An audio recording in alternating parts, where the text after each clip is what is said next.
దాని గురించి తెలుసుకుందాం. ఓకేనా? మీకు ఇక్కడ కనిపిస్తుంది చూసిండ్రా? ఒకసారి చూడండి. ఒకసారి ఇది ఇక్కడ ఏం కనిపిస్తుంది మీకు? సో దసరా పండుగ మనకి పురాణం ఎలా వచ్చింది, మనకి ఎందుకు జరుపుకుంటున్నాం అనేది చూద్దాం. దసరా హిందువుల ముఖ్యమైన పండుగ. ఓకేనా? దసరా అనేది ఏంటిది?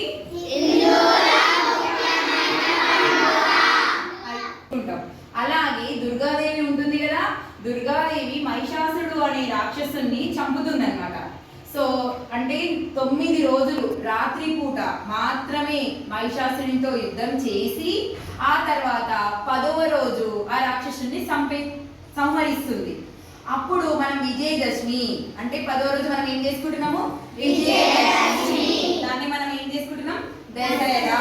ఓకేనా? దసరా పండుగ అనేది జరుపుకుంటున్నాం. శుద్ధ పాడ్యమి 9 రోజులు దేవి నవరాత్రులు చేసుకుంటాం మనం. ఆశ్వీజ, శుద్ధ పాడ్యమి, శుద్ధ నవమి వరకు 9 రోజులు మనం అమ్మవారిని పూజించి చేసుకుంటాం అనమాట. సో ఈ 9 రోజుల రాత్రులు అంటాం అనమాట. నవరాత్రులు ఏమంటాం? శరత్ ఋతువులో వస్తుంది కాబట్టి శవన్ నవరాత్రులు అని అంటాం అనమాట. సో ఈ 9 అవతారాలు మనం ఒక్కొక్క అవతారం గురించి ఒక్కొక్క రోజు ఒక్కొక్క అలంకారం చేస్తాం అమ్మవారికి. ఓకేనా? ఒక్కొక్క అమ్మవారు ఎలాంటి నైవేద్యం పెట్టాం, ఎలాంటి కలర్ చీర కట్టుకుంటుంది, ఏ పువ్వులతో మనం పూజ చేస్తాం అమ్మవారిని. ఓకేనా? ఒక్కొక్క అమ్మవారి గురించి ఇప్పుడు తెలుసుకుందాం. ఫస్ట్ 9 జరుపుకుంటాము, వాటిని నవరాత్రులు అంటాము. దేవాలయంలో ఉండే అమ్మవారికి ఒక్కో రోజు ఒక్కో అలంకారం చేస్తాము. అలాగే 9 నైవేద్యాలు 9 రోజులు చేసుకుంటున్నాం కదా పండగ. అలాగే 9 రంగుల చీరలు కట్టుకుంటుంది. 9 మంత్రాలతో మనం రోజు ఆమెను స్మరిస్తూ మనం పూజించాలన్నమాట. ఓకేనా? నాకు చూడండి ఒకసారి, మీరు అమ్మవారి అవతారాలు కనిపిస్తున్నాయి మీకు ఇక్కడ 9 కనిపిస్తున్నాయి కదా. సో ఇప్పుడు వాటిలో ఒక్కొక్క రోజు ఏ అవతారం ఉంటుంది, ఒక్కో రోజు ఏ రంగు చీర, ఎలాంటి నైవేద్యం పెడుతున్నాం అనేది చూద్దాం మనం ఇప్పుడు. లో ఉంటుంది అమ్మవారు. మనం అమ్మవారికి ప్రసాదం ఏం పెడుతున్నాం? కట్టె పొంగలి పెడుతున్నాం. గులాబీ రంగు చీర కట్టుకుంటుంది అమ్మవారు ఆ రోజు. ఓకేనా? చూడండి ఒకసారి మన అంతే కదా. 2వ రోజు గాయత్రీ దేవి అవతారంలో ఉంటుంది అమ్మవారు. చూడండి మీరు అమ్మవారులని ఒకసారి. గాయత్రీ దేవి అమ్మవారు అవతారంతో ఉంటుంది. ఆ అమ్మవారికి మనం పులిహోర ప్రసాదం చేసి పెడతాము నైవేద్యంగా. ఆరెంజ్ కలర్ లో, ఓకేనా, ఆరెంజ్ కలర్ చీర కట్టుకొని ఉంటుంది ఆ రోజు అమ్మవారు. సో ఆ రోజు మనం గాయత్రీ దేవి కాబట్టి గాయత్రి మంత్రం. ఓకేనా? Everyone join your hands close. మన స్కూల్లో మనకి మన ప్రధానోపాధ్యాయులు గారు నేర్పించిన గాయత్రి మంత్రం స్మరించుకుందాం ఒక్కసారి. ఓకే. ఓం భూం భృవస్వః తస్మై శ్రీ భర్గో దేవస్య ధీమహి ధియో యో న ప్రచోదయాత్. 3వ రోజు అమ్మవారు అన్నపూర్ణాదేవిగా అవతరిస్తుంది. ఓకేనా? ఆ రోజు మనం అమ్మవారిని దద్దోజనం కొబ్బరన్నంతో ప్రసాదం నైవేద్యంగా పెట్టుకుంటాం. ఎల్లో కలర్ చీర, ఓకేనా, ఎల్లో కలర్ శారీతో ఉంటుంది అమ్మవారు ఆ రోజు. అమ్మవారు లలితా త్రిపుర సుందరి దేవిగా అవతరిస్తుంది. మనము ఆ రోజు అమ్మవారికి నైవేద్యంగా పూర్ణాలు, అలాగే శ్రీమాత్రే నమః అని చెప్పేసి శ్లోకం చెప్పేసి మనము అమ్మవారిని స్మరించుకుంటూ ఉండాలి. ఓకేనా? ఏంటి?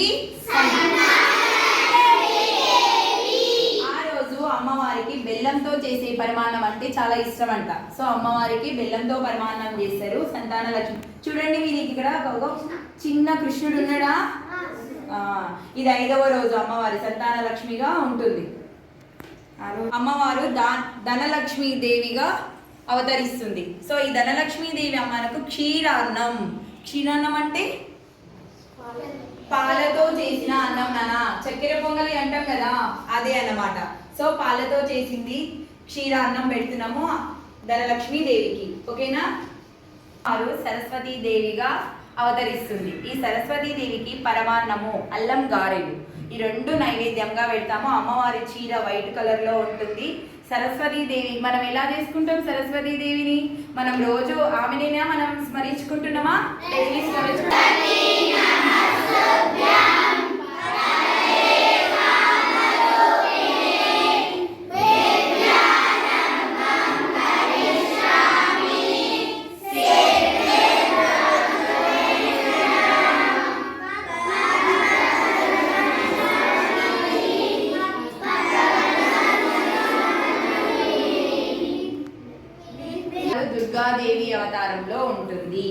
అమ్మవారిని మనం చక్కెర పొంగలితో నైవేద్యం పెడతాము. అలాగే అమ్మవారు రెడ్ కలర్ చీర కట్టుకొని ఉంటుంది. చూడండి ఒకసారి దుర్గాదేవి ఎలా ఉంటుంది.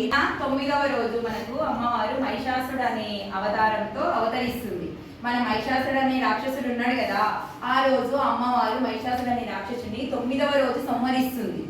సో 9వ రోజు సంహరించిన తర్వాత తెల్లవారితే 10వ రోజు మనం ఏం జరుపుకుంటున్నాం చూడండి.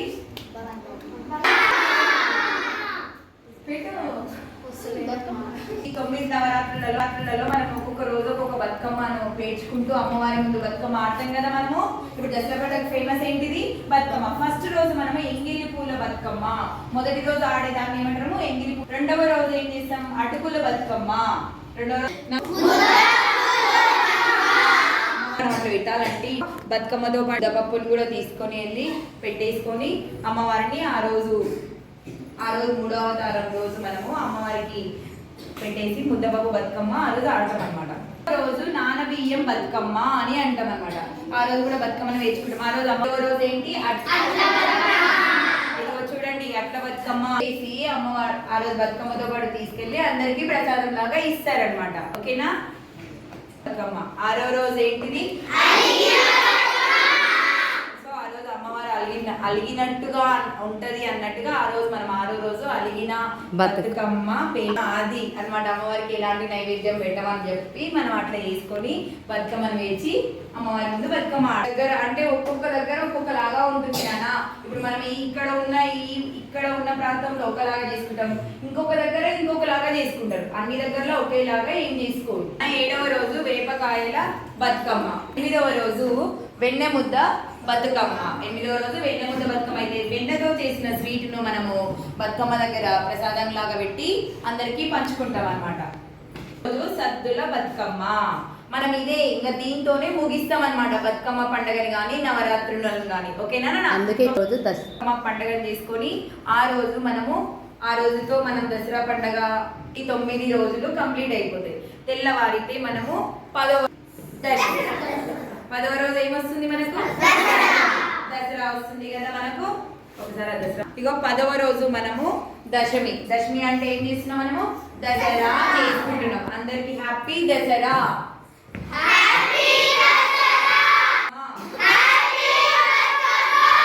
ఓకేనా. మనం చెడుపై మంచిని సాధించాం అంటే చెడు